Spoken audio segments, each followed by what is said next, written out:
नमस्कार दोस्तों, update are in में आपका स्वागत है। आइए मैं दिखाता हूं जो जिहादी बनना चाहते हैं, जिहाद करना चाहते हैं इस्लाम के नाम पे। आइए एक सच्चे हिंदुस्तान के मुसलमान की आवाज़ सुनिए, देखिए, समझिए, इसके बाद फैसला आप कीजिए खुद से। धन्यवाद।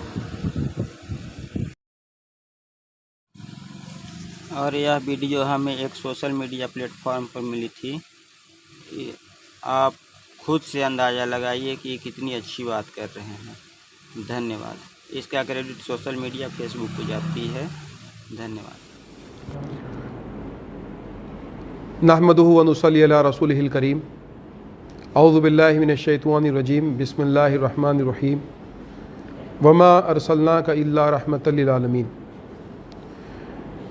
मेरे प्यारे जम्मू कश्मीर के भाइयों, बहनों, दोस्तों, मुझे खुशी है कि आज मेरा ये जम्मू की सरजमीन पे दूसरी मर्तबा यहाँ आना हुआ। मुझे ऐसे सूफ़ी संत M.K. चिश्ती के नाम से जानते हैं और मैं भारतीय जनता पार्टी में माइनॉरिटी मोर्चा में नेशनल जनरल सेक्रेटरी हूँ। इससे पहले मैं हज कमेटी गुजरात में चेयरमैन और माइनॉरिटी फाइनेंस कॉरपोरेशन में भी चेयरमैन रह चुका हूँ। दोस्तों, कुछ बातें एक सूफ़ी होने के नाते, एक सज्जादा नशीन दरगाह शरीफ के गादी नशीन होने के नाते कुछ बातें मैं आपको बताना चाहता हूँ, क्योंकि मैं सिर्फ पॉलिटिक्स करने नहीं आया।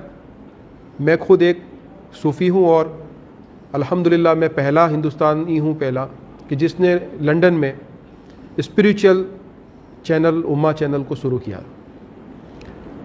तो मैं पूरी कम्युनिटी के साथ जुड़ा हूँ अल्हम्दुलिल्लाह। MCA PhD के साथ साथ मैंने आलिमियत भी किया है और कुछ बातें हमारे मुल्क की भलाई के लिए, इंसानियत की भलाई के लिए, सभी इंसानों को एक अच्छी राह मिले, और वो राह जो है जो अल्लाह ताला ने उसके पैगंबरों को, नबियों को, संदेशावाहों को, सूफ़ी संत फ़कीरों पीरों के ज़रिए आज सदियों से, हज़ारों साल से इंसानियत तक पहुँचाई। सबसे पहली बात तो ये है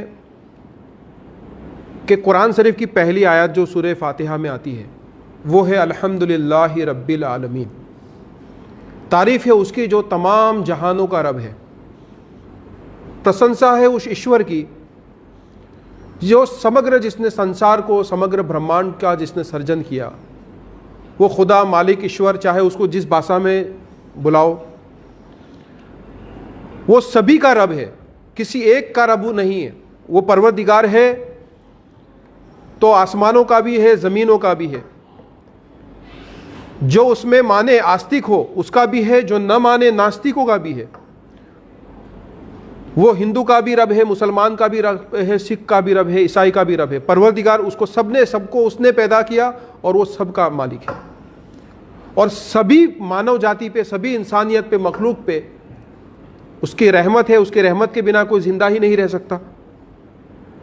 उसी ने सबको पैदा किया है, उसी की सब तरफ पलट के जाना है। वैसे ही हर ज़माने में, हर युग में संदेशावाहक, ईश्वरीय दूत, पैगंबर, नबी आए, और हमारे नबी हज़रत मोहम्मद सल्लल्लाहु अलैहि वसल्लम, जिनकी शान में कुरान में ये कहा, वमा अरसलनाका इल्ला रहमतल लिल आलमीन, हमने आपको तमाम आलमों की रहमत बनाकर भेजा।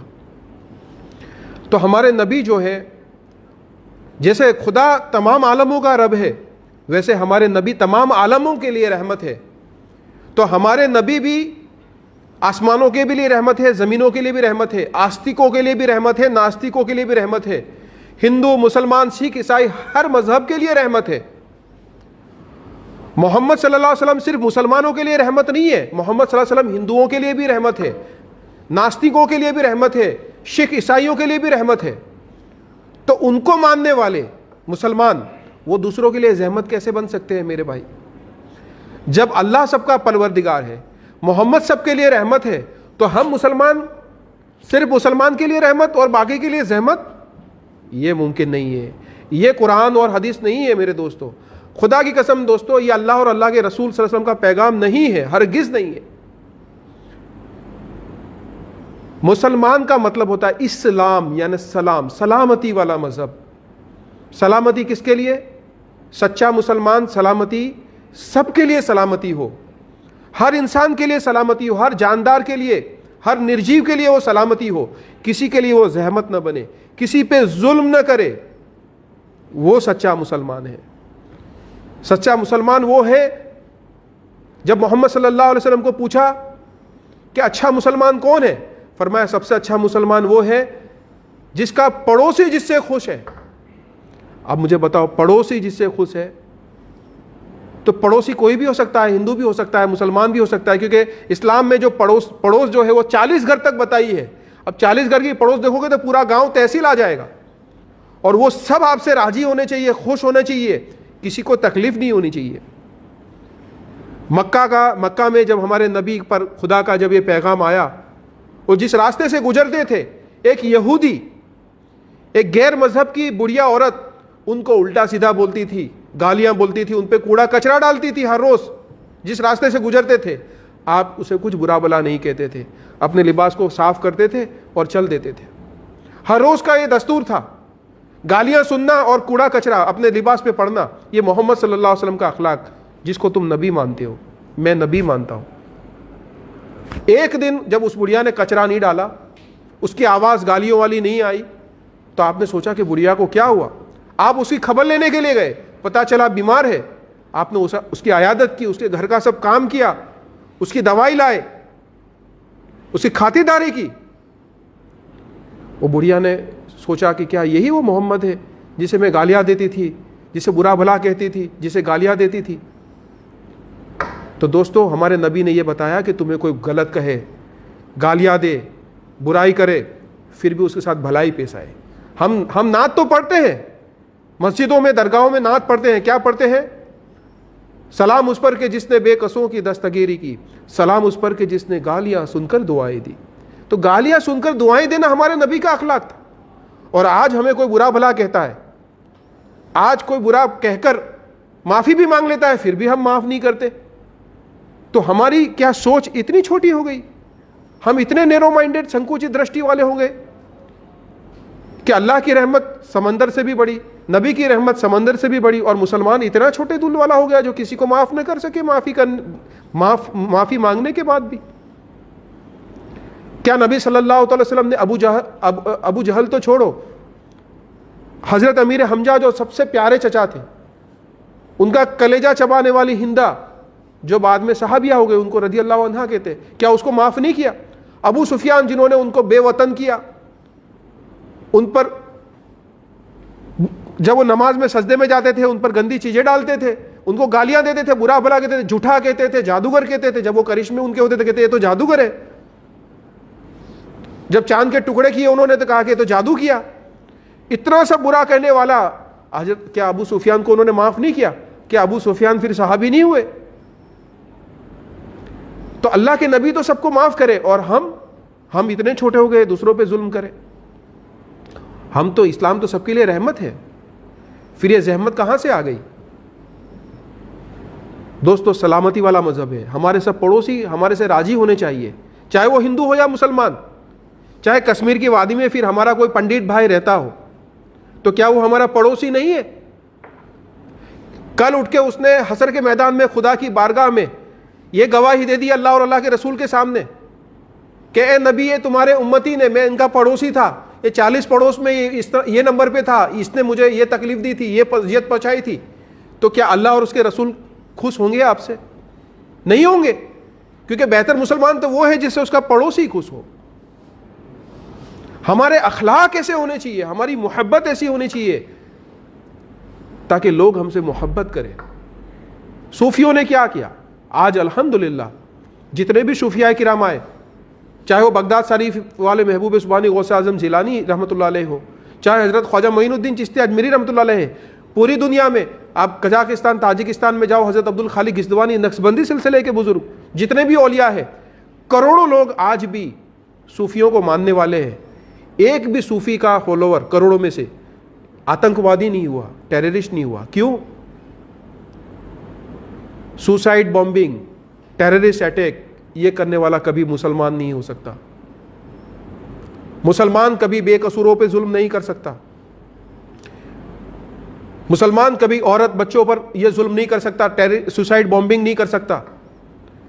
मैं डॉक्टर ताहिरुल कादरी साहब को, जो पाकिस्तान के स्कॉलर हैं, उनको सलाम करता हूं। जब ये हिंदुस्तान आए, हमारे प्राइम मिनिस्टर मोदी साहब ने उनको स्पेशल तरीके से इनवाइट किया। पहले तो उनकी परमिशन कैंसिल किया, मैंने जाके उनको समझाया कि इनकी पीस पर 100 से ज्यादा देशों की पार्लियामेंट में स्पीचेस हुई है।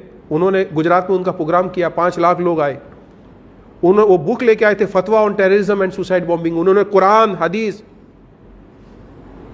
60 से ज्यादा पैगंबर साहब के कोट्स जो है, हदीस है, वो रेफरेंस देकर उन्होंने साबित किया कि जो भी टेररिस्ट अटैक करेगा, जो भी सुसाइड बॉम्बिंग करेगा, वो जहन्नम में जाएगा, उसकी बख्शिश नहीं होगी।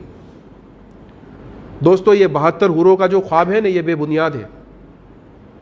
और उन्होंने ओपन चैलेंज की है आज भी कि कोई भी इस्लामिक स्कॉलर, कोई भी आलिम, कोई भी मुफ्ती, कोई भी मेरे साथ आए और चैलेंज करे कि टेररिस्ट अटैक या सुसाइड बॉम्बिंग करने के बाद वो जन्नत में जाएगा। इम्पॉसिबल है, यह मुमकिन ही नहीं है कि वो जन्नत में जाए। यह हमारा तरीका नहीं है। नबी सल्लल्लाहु अलैहि वसल्लम की पूरी जिंदगी आप देखिए, उन्होंने वॉर कब किया? जब उन्होंने से सेल्फ डिफेंस के लिए किया। कब किया? मैं आपको एक हिंदू संत की जबानी बताता हूं। मक्का में आपने पहले रहते थे, तकलीफें सहन की, उन पर जुल्म किया था। 3 साल तक उनको कैद रखा, भूखा प्यासा रखा, खाना नहीं देते थे, उनको और उनके फॉलोअर्स को बांध के रखा पहाड़ियों के बीच में। फिर उनको मारने की बात की तो वो वहां से चले गए, मक्का छोड़ दिया उन्होंने, मदीना आए। मदीना आने के बाद भी उनके जुल्म सितम रहे। तो पहला इस्लामी हिस्ट्री का जंग हुआ, वो आप जानते हैं, जंगे बदर। जंगे बदर कहां हुआ? मुसलमान हमला करने मक्का नहीं गए थे, मक्का के लोग 300 मील दूर मदीना उन पर हमला करने आए थे। तो अपने औरत बीवी बच्चों की सुरक्षा के लिए उन्होंने हथियार उठाए। आज वो सुरक्षा के लिए जो हथियार उठाने की बात ही, जैसे रामायण में हुआ, महाभारत में हुआ, बात को कहो चढ़ाओ बाण, अब युद्ध ही कल्याण, ये श्री कृष्ण ने अर्जुन को कहा। तो युद्ध कब किया? स्वरक्षा के लिए किया, कि जब औरत बच्चों की इज्जत दाव पे आ गई तो कहा कि हथियार उठाओ, अब इनके सामने मुकाबला करो। उन आयत को, कुरान की उन आयत को ये टेररिस्ट लोग, ये आतंकवादी लोग ये बताकर गुमराह करते हैं कि देखो ये हमला करने के लिए, काफिर को मारने के लिए कहा है, ये कहा है, वो कहे। नहीं, आप वो देखो कि कुरान की वो आयत किस कंटेक्स्ट में आई है, किस संदर्भ में आई है, कैसी परिस्थितियों में आई है। नबी ने मक्का में जुल्म सहन किए, हथियार नहीं उठाए, चले गए, शहर छोड़ दिया, मदीना गए, वहां भी उन पर जुल्म किया तो उन्होंने स्वरक्षा की। और कितने लोग मारे गए? चंद, पूरे सारे युद्धों को अगर मिलाया जाए तो चंद 100 लोग मारे गए पूरी उनकी जिंदगी के अंदर। और युद्ध जो उन्होंने कहा, कब करने के लिए कहा? कि जब निगोशिएशन के सारे रास्ते बंद हो जाए, जब तुम हिजरत करके भी अपनी जान नहीं बचा सको, तुम्हारा अपना बचाने का कोई रास्ता ना हो, तब युद्ध करो। तुम टेररिस्ट अटैक करते हो, तुम सुसाइड बॉम्बिंग करते हो, ये कौन सी आयत में है, ये कौन सी हदीस में है? बिल्कुल नहीं है दोस्तों। और सबसे बड़ी बात दूसरी, कुरान में क्या है और हदीस में क्या है? हलाल की गिज़ा, कि हलाल की गिज़ा खाओ। पैगंबर साहब ने कहा, इमाम गिजाली ने अपनी किताब मुकासिफतुल कुलूब में लिखा कि इस्लाम में इबादत के 10 हिस्से हैं। कितने? 10 हिस्से हैं। उसमें से 9 हिस्से हक हलाल की रोजी के हैं।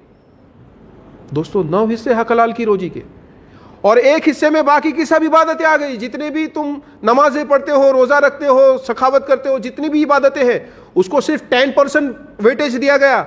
90% वेटेज जो है 9 हिस्से, वो हक हलाल की रोजी को दिया गया। यानी हराम तरीके से मत खाओ, करप्शन मत करो। आज पाकिस्तान जैसा देश बर्बाद क्यों हुआ? करप्शन की वजह से, हराम खाने की वजह से। पाकिस्तान ने इस्लाम के नाम पर मुल्क तो बनाया उन्होंने, हमारे जैसे हमें आजादी मिली वो भी उसी वक्त आजाद हुए, लेकिन उनके नेताओं ने क्या किया? हराम का खाया जो इस्लाम में हराम था। आज उनको देखकर हमें ऐसा होता है, ओहो ये तो मुसलमान है, लेकिन ये मुसलमान कहां के, जिन्होंने आज पूरा मुल्क लूट लिया। अभी आपको मैं लेटेस्ट रिपोर्ट कहता हूं, जैसे श्रीलंका बर्बाद हो गया है, श्रीलंका का पूरा खत्म हो गया, वैसे पाकिस्तान के पास भी सिर्फ 2 महीने का पेट्रोल बचा है। अगर ये 2 महीने का पेट्रोल खत्म हो गया तो पाकिस्तान की हालात भी श्रीलंका जैसे हो सकती है। ये क्यों हुई? तुम देखो पाकिस्तान के जितने भी राजनेता हैं, उनके बड़े बड़े बिल्डिंग्स और इमारत फॉरेन में है, लंदन में है, अमेरिका में है। उन्होंने गरीबों का सोचा नहीं, पाकिस्तान के गरीब प्रजाओं का नहीं सोचा कि कितने भूखे हैं, कितनों के पास दवाई के पैसे नहीं है, एक आयुष्मान कार्ड नहीं है, कितनों के पास शौचालय नहीं है, जैसे यहां फिक्र होती है हिंदुस्तान में। कितनों के पास गैस के बोतल नहीं है, जैसे यहां फिक्र होती है हिंदुस्तान में। कितनों के पास विधवा सहाय की योजना नहीं है पाकिस्तान में, जो जैसे यहां फिक्र है। वहां सिर्फ हुकूमत तो मिल गई, मुल्क तो तुम्हें मिल गया, उससे क्या होगा? आज जो पैसा पाकिस्तान का था, जो अमेरिका ने भी दिया वॉर अगेंस्ट टेररिज्म के नाम पे, तालिबान से लड़ने के नाम पे, वो सारा पैसा वो नेताओं के पेट में गया। पूरा आधा से ज्यादा वक्त वहां मिलिट्री का राज रहा। वही काम मैं तो अक्सर कहता हूं कि जो पाकिस्तान के नेताओं ने किया, वो इससे पहले जम्मू कश्मीर की सरकारों ने किया, पीडीपी के नेताओं ने किया, एनसी के नेताओं ने किया। आज उनके घरों को देखो, उनकी प्रॉपर्टीज को देखो, उनकी खानदान को देखो। जम्मू कश्मीर की यहां की संपत्ति को, यहां के लोगों को, जो गरीबों को सहाय करनी थी, जरूरतमंदों को जो हेल्प करनी थी, वो सब पैसा उन्होंने खाया। उन्होंने अपनी बड़ी बड़ी कोठियां बनाई, विदेशों में इन्वेस्ट किया उन्होंने। तो उन्होंने हराम का नहीं खाया। तो हराम का खाया तो 90% तो इस्लाम से खारिज हो गए। अब 10% में बचा किया उनके पास, उसका भी ठिकाना नहीं है। तो दोस्तों, हाकिम तो वो होना चाहिए, तुम्हारा रूलर वो होना चाहिए, तुम्हारा शासक वो होना चाहिए जो करप्शन करने वाला ना हो, हराम का खाने वाला ना हो, वो ईमानदार हो, वो इंसाफ करने वाला हो, वो मखलूक की, लोगों की फिक्र करने वाला हो कि मेरी प्रजा में कौन भूखे हैं, कौन प्यासे हैं, किनके पास दवा नहीं है, किनके पास लाइट नहीं है, किनके पास गैस का बोतल नहीं है, किसके पास घर नहीं है। आज मैं आपको बताऊं हिंदुस्तान में कितना फर्क है, जो पाकिस्तान जो बर्बादी के नाम पर है, और हिंदुस्तान में क्या फर्क है। आप जानते हैं कि भारत के इतिहास में भी, मैं अपना कोई डेटा नहीं रखूंगा, और जो कहूंगा आप मेरी बात को रिकॉर्ड कर सकते हैं, चाहे मैं इस्लामिक रेफरेंस दूं, चाहे मैं गवर्नमेंट डेटा दूं, उसको मैं साबित करने की ताकत रखता हूं, मैं जिम्मेदारी के साथ। ये मेरी चैलेंज है कि जो भी मैं बोल रहा हूं, मेरा एक एक वर्ड जो है, मेरी एक एक सेंटेंस है, वो सही है। सच्चर कमेटी का रिपोर्ट जो तत्कालीन प्राइम मिनिस्टर मनमोहन सिंह जी के पास आया, मनमोहन सिंह जी ने सच्चर कमेटी बनवाई, बीजेपी वालों ने नहीं बनवाई थी। जस्टिस राजेंद्र सच्चर जो सुप्रीम कोर्ट के निवृत्त न्यायाधीश और 7 सभ्यों की कमेटी ने पूरे हिंदुस्तान में मुस्लिम समाज का जायजा लिया और रिपोर्ट तैयार किया कि मुसलमानों की हालत क्या है। बड़ा रिपोर्ट है, आप गूगल पे भी पढ़ सकते हैं, लेकिन मैं आपको शॉर्ट में बताता हूं, वक्त नहीं है इतना। इसलिए 50 साल तक कांग्रेस और सो कॉल्ड सेक्युलर पार्टीज ने इस देश पे हुकूमत की, बदले में क्या मिला? मुसलमानों की बस्ती देश में 14% और नौकरी उनके पास सिर्फ 2%। क्या बीजेपी वालों ने उनके हथकड़ियां पिनाई थी या चूड़ियां पिनाई थी? जो मुसलमानों को उन्होंने रोजगार नहीं दिया। 51% निरक्षरता, एजुकेशन नहीं दिया उनको, एजुकेशन से दूर रहा। 40% मुसलमान झोपड़पट्टी में, उनकी पोजीशन एससी और एसटी, हरिजन और आदिवासी समाज से भी बदतर। और यही नहीं, भारत की जेलों में जस्टिस सच्चर ने कहा जो कैदी है उसमें 40% मुसलमान, हमारी बस्ती 14% और जेलों में हमारा 40%। यह कांग्रेस और सो कॉल्ड पार्टीज की देन। क्यों? रोजगार ही नहीं दिया, भूखा प्यासा रखा, एजुकेशन नहीं दिया, तो वो क्रिमिनल बनेगा या टेररिस्ट बनेगा। और आप दोस्तों कसम खा के अपने दिल पे हाथ रख के कहो, मैं कसम खा के, 20 साल पहले हिंदुस्तान का हर शहर, हर बस्ती किसी न किसी टपोरी, किसी न किसी भाई गुंडे के नाम से जानी जाती थी या किसी न किसी टेररिस्ट के नाम से जानी जाती थी। आज वो गुंडे कहां गए? खत्म हो गए। वो गुंडों को उन्होंने उल्मा की बात नहीं मानी, सूफियों की बात नहीं मानी, पीरों की बात नहीं मानी, लेकिन हाकिम जब सही स्ट्रीक आ गया तो सुधर गए। हमारे गुजरात में देखो, वो लोग बिजनेस करते हो गए। तो ये हराम का खाते थे और उनके वहां जो कारोबार करते थे वो हराम का खिलाते थे। जो इस्लाम के अंदर हराम है वो काम तुमने किया, और तुम इस्लाम से और मुल्लों से नहीं बचे, नहीं सुधरे तुम, तो हुकूमत ने तुमको सही किया। ये सब अल्लाह की तरफ से होता है, क्योंकि अल्लाह इंसाफ करने वाला है, और जो ईमानदारी से काम करेगा उसको अल्लाह का साथ मिलेगा, जो हक इंसाफ से काम करेगा उसको साथ मिलेगा। जहां मुसलमानों में इन्होंने बर्बाद करके रख दिया इन पार्टियों ने, वहां 2014 के अंदर मोदी साहब की हुकूमत आई। लोगों को ऐसा लगा कि बीजेपी का राज आ गया, नरेंद्र मोदी साहब की हुकूमत आ गई तो अब ये होगा वो होगा, दंगे होंगे, मुसलमानों के साथ नाइंसाफी होगी, जुल्म होगा। क्या हुआ ऐसा कुछ? 8 साल हो गए, कोई दंगा नहीं हुआ, कोई बड़ा दंगा। आप मेरठ, मलियाना, बिहार, भागलपुर, गुजरात को देख लो। 1980 में बीजेपी की स्थापना हुई, उससे पहले बड़े बड़े दंगे होते थे, हर साल दंगे होते थे, 6 महीने तक चलते थे, साल तक चलते थे। बच्चे कर्फ्यू के हालत में, उनको हॉस्पिटल ले जाना तकलीफ थी। आज गुजरात में 20 साल से दंगे नहीं है। हिंदुस्तान में 8 साल में कोई बड़ा दंगा नहीं हुआ है। छोटी मोटी घटना बनती है क्योंकि मीडिया और सोशल मीडिया का जमाना है, तब नहीं था इसलिए रिकॉर्ड नहीं हुआ। अभी है, छोटी बात भी रिकॉर्ड हो जाती है, 1 की 4 गुनी करके मीडिया दिखा देता है। लेकिन कोई बड़ा दंगा 8 साल में नहीं हुआ। जहां रोजगारी की यह हालत थी, अब मोदी साहब की जो मिनिस्ट्री है 8 साल का, मैं आपको रिपोर्ट बताता हूं कि मोदी साहब ने क्या किया। सबसे पहले हमारी मां बहनें, वो धुआं होता था उनको पास, घर में जलाने के लिए गैस नहीं होता था। मोदी साहब ने 8 साल के अंदर 9 करोड़ गैस के बोतल दिए, 9 करोड़ गैस के बोतल दिए। उसमें से 3 करोड़ और 25 लाख मुस्लिम अल्पसंख्यक समाज की महिलाओं को दिए। 3 करोड़ 25 लाख देश में दिए। क्या पाकिस्तान ने दिए? इससे पहले जम्मू कश्मीर के महबूबा मुफ्ती ने, उमर अब्दुल्ला ने दिए? नहीं दिए। मुस्लिमों की बस्ती 14% और उनको गैस के बोतल मिली है देश में 33%। क्या इसमें कोई भेदभाव किया? नहीं किया। इसके बाद चलो आप किसान की बात करो।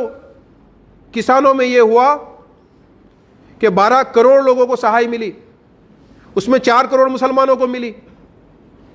शौचालय बने 13 करोड़, उसमें से 2 करोड़ 86 लाख मुस्लिमों को मिले, अल्पसंख्यक समाज को मिले।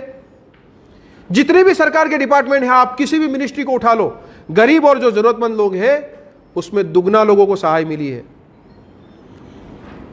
तो ये हमारा मुल्क हिंदुस्तान है, जहां इंसाफ होता है। यहां पाकिस्तान के जैसा जुल्म और करप्शन नहीं होता। यहां गरीब भूखे नहीं रहते, खाना खिलाया जाता है अन्न पुरवठा योजना से। और यही हिंदुस्तान की खूबी थी कि हमारे नबी सल्लल्लाहु अलैहि वसल्लम, जिन्होंने यह फरमाया, हुब्बुल वतन शोबतुल ईमान, वतन की मोहब्बत ही ईमान का शोबा है। अल्लाह ने हमें हिंदुस्तान में पैदा किया, हिंदुस्तान की मिट्टी से पैदा किया। आग, पानी, मिट्टी, हवा, 5 अनासिर जो पंच महाभूत है, ये इसी मिट्टी से, पानी से बने हैं और इसी में हमें मिलना है। इसीलिए नबी ने कहा कि उससे मोहब्बत करना, तुम्हारी वतन की मिट्टी से, भारत से हमारे लिए मोहब्बत करना, हिंदुस्तान से मोहब्बत करना, ये हमारा ईमान का शोबा है।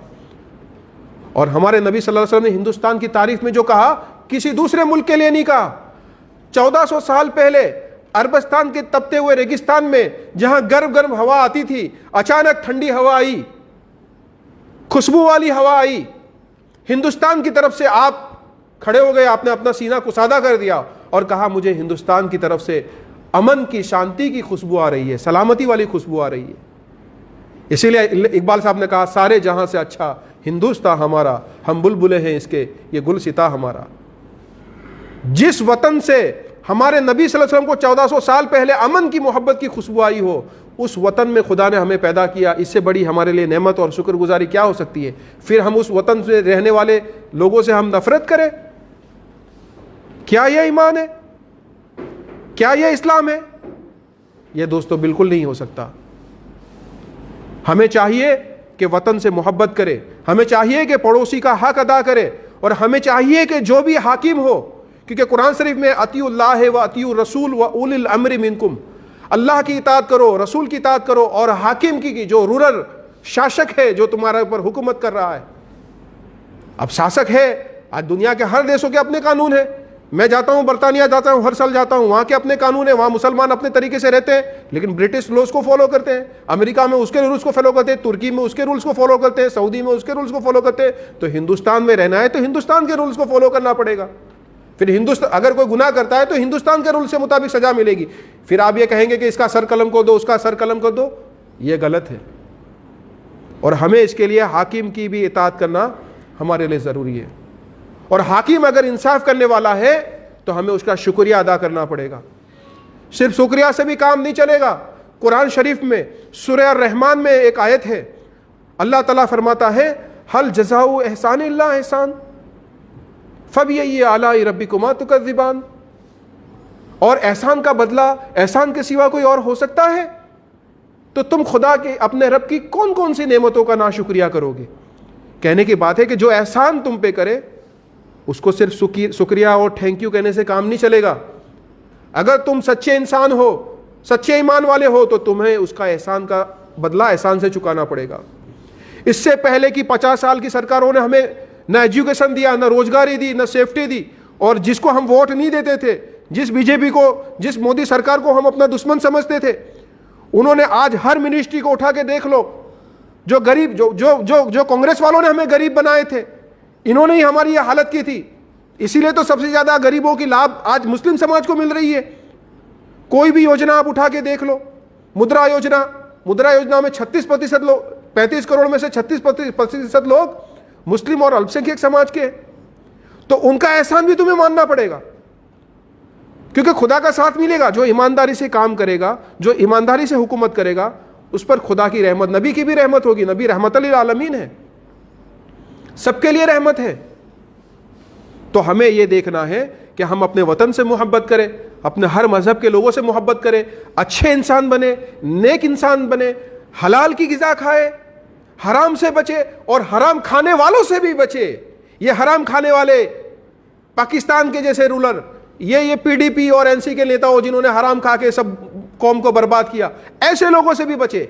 अगर ऐसे लोगों को साथ दिया, गलत को साथ दिया, तो हम भी, खुदा की रहमत हम पर नाजिल नहीं हो सकती।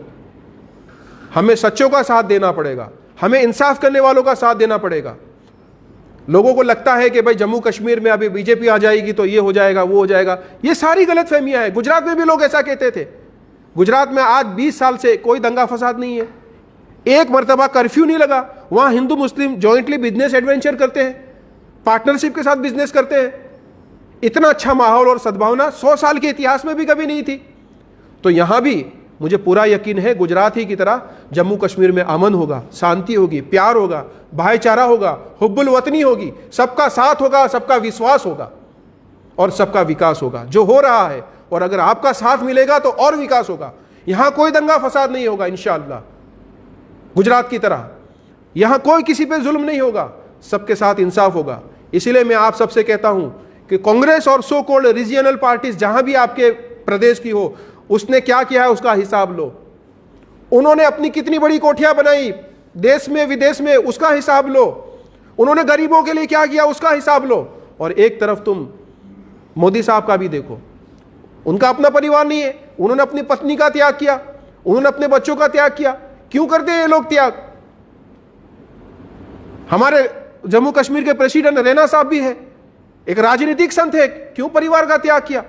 ये लोग क्यों परिवार को त्याग करके लोगों की खिदमत करते हैं, मुल्क की खिदमत करते हैं? और जो भी आता है, जिस मजहब का आता है, एक इंसानियत के नाम पर, जैसे मोदी साहब खिदमत करते हैं, सबकी खिदमत करते हैं। मोदी साहब ने ये कोई प्रेस कॉन्फ्रेंस में नहीं कहा, मोदी साहब ने बीजेपी की पार्लियामेंट्री बैठक में कहा, कार्यकारिणी में कहा कि जिसने हमको वोट दिया वो हिंदुस्तानी भी हमारा है, जिसने हमें वोट नहीं दिया वो हिंदुस्तानी भी हमारा है।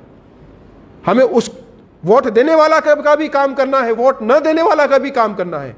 और कोई भी व्यक्ति कोई भी धर्म का हो, वो दूसरे धर्म के खिलाफ न वीडियो अपलोड करे, न कोई पोस्ट बनाए, आपस में भाईचारे से काम करिए। मोदी साहब ने कहा, प्रेस में नहीं कहा, अपने नेतृत्व को कहा, राष्ट्रीय नेतृत्व को कहा। तो ये कोई नहीं चाहता कि ऐसा हो, लेकिन हमें इंशाअल्लाह अखलाक से हम अच्छे सच्चे ईमान वाले बनेंगे, मोहब्बत वाले बनेंगे, नबी रहमत की राह पर चलेंगे तो अमन होगा, प्यार होगा, मोहब्बत होगा। और दोस्तों, ये टेररिस्ट अटैक, ये सुसाइड बॉम्ब की ये नफरत, इससे ना हमारा दुनिया में भला होगा ना आखिरत में भला होगा। आप कुरान को अच्छे से पढ़ो, हदीस को अच्छे से पढ़ो, उसके पैगाम को अच्छे से पढ़ो, नबी सल्लल्लाहु अलैहि वसल्लम की पूरी जिंदगी को पढ़ो। पत्थरों मारने वालों को उन्होंने उनके लिए दुआएं की, हमें भी इस तरीके से करना है। फॉरगिव एंड फॉरगेट, माफ़ करो और भूल जाओ। प्यार और मोहब्बत और अमन के साथ हम ये हिंदुस्तान के गुलिस्तान को, इस गुलिस्तान की चमक और चमकती रहे, इस गुलिस्तान की महक है वो महकती रहे। आओ प्यार और मोहब्बत के साथ हम एक ऐसा अच्छा हिंदुस्तान बनाए कि जहां रहने वाले सब खुशहाल हो, सब अमन के साथ रहे, प्यार के साथ रहे। क्या खूब कहा है किसी ने, we may have arrive on different boats, we may have arrive on different boats but we are now on the same ship. हम अलग अलग नैयाओं में, कश्तियों में भले ही आए हो, अलग अलग मजहब, अलग अलग प्रदेश, अलग अलग विस्तार से आए हो, अलग अलग वर्ग मान्यताओं से आए हो, आस्था से आए हो, लेकिन हिंदुस्तान रूपी जहाज में हम सब साथ में सफर कर रहे हैं। ये खुदा की बनाई तकदीर है कि हिंदुस्तानी जहाज में हिंदू भी है, मुस्लिम भी है, सिख भी है, ईसाई भी है, कश्मीरी भी है, कन्याकुमारी का भी है। तो ये कश्ती अगर सलामत रही तो हम सब सलामत है। इस कश्ती में अगर किसी ने सुराख किया तो सबका नुकसान है। तो हमें चाहिए कि ये कश्ती जो हिंदुस्तान की कश्ती है, ये विश्वगुरु हो, ये सुपर पावर बने, ये पावरफुल होगा तो ये सारी जो योजनाओं के लाभ अभी मिल रहा है, सबको मिल रहा है, गरीबों को मिल रहा है।